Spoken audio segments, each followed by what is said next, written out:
میاں صاحب آج الزام لگ رہا ہے کہ جو سازش ہے ارشد شریف کی اس کے پیچھے عمران خان ہے، تو کہا جا رہا ہے کہ جو لوگ تھے ان سے رابطے میں تھے. صحیح پہلے پتہ لگ جائے، کیونکہ آج جو میں نے ابھی جتنی سنی ہے اس میں سننے کے بعد کل ایک دو دن تک اور چیزیں واضح ہوں گی، پھر بات کریں گے. لیکن کہا یہ جا رہا ہے لانگ مارچ کے ذریعے خون خرابہ کر کے جا رہا ہے. کیا آپ سمجھتے ہیں عمران خان ملک سے کھیل رہے ہیں؟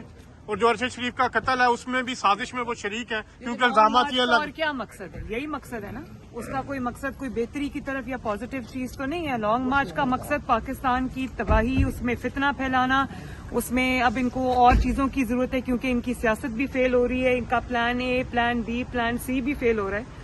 تو ان کا یہ اب ان کی ضرورت ہے کہ وہ کوئی ایسی چیز، کوئی ایسا شر کریٹ کریں جس سے وہ اپنے مقاصد حاصل کرنے میں کامیاب ہو. لاش جو ملی ہے کیا وہ ان کو گرفتار کیا جا سکتا ہے عمران خان کو؟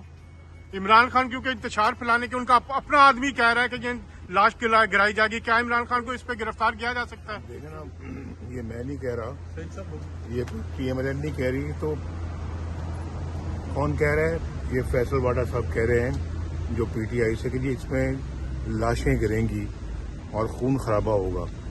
تو میں نے تو آج صبح ایک جو ٹویٹ کیا اس میں میں نے لکھا ہے کہ عمران خان کسی کوئی انقلاب نہیں لا رہا، اور یہ لوگوں کو جو انقلاب کی باتیں کرتے، کوئی انقلاب نہیں. انقلاب لوگوں نے عمران خان کا دیکھ لیا ہے اس کی 4 سالہ حکومت میں کہ کون سا انقلاب لے کے آیا ہے.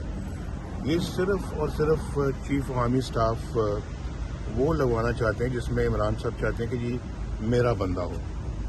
ابھی چیف آرمی سٹاف ایک جو ہے نا وہ ادارے کا چیف ہے اور کسی پارٹی کا چیف تو نہیں ہے نا کہ اب ہم دیکھیں کہ جی فلاں سیاستدان کہہ رہے ہیں اس کے کہنے کے اوپر آپ اپنا چیف آرمی سٹاف پوسٹ کر دیں. صرف اس مقصد کے لیے لانگ مارچ کر رہا ہے.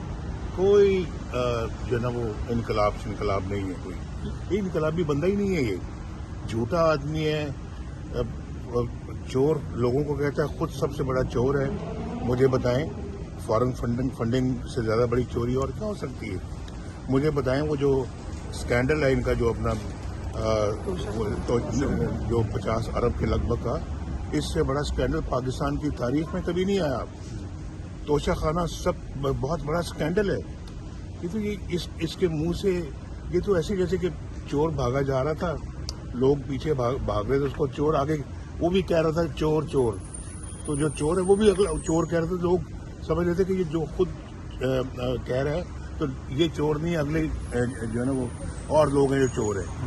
تو یہ تو بندہ یہ سب لیکن اب چوری سے قتل کی طرف جا رہا ہے. یہ فراڈ ہے، دھوکے باز ہے، انتہائی غلط آدمی ہے. لیکن یہ تو اب قتل کی طرف جا رہا ہے میاں صاحب. اب تو چوری سے معاملہ آگے ہو گیا ہے. ارشد شریف صاحب کا قتل ہوا ہے، ایک بےایمانہ قتل ہے، اور کہا جا رہا ہے سازش میں وہ شریک ہیں، انہوں نے بھجوایا. تو یہ اب چوری سے آگے معاملہ ہے، پاکستان کی سالمیت کا معاملہ ہے. تو کیا وفاقی حکومت جو آپ کی پارٹی کے انہیں اجازت دیں گے کہ یہ اس طرح کی سازش کر سکیں؟ میں عمران خان نہیں ہوں جو سوچے سمجھے بغیر بات کر دوں. میں ہمیشہ بات کو سوچ سمجھ کے کرتا ہوں، اور وہی بات کرتا ہوں جو ایک مہذب بات ہوتی ہے، جو کسی سمجھدار آدمی کو کرنی چاہیے. تو میرا خیال ہے کہ بہت سارے رازوں سے پردہ اٹھ رہا ہے. آنے والے دنوں میں انشاءاللہ آپ دیکھیں گے کہ، اور اللہ تعالیٰ کرے گا انشاءاللہ اس کا لانگ مارچ فیل ہونا ہی ہونا ہے. یہ میری بات نوٹ کر لیں انشاءاللہ. Thank you.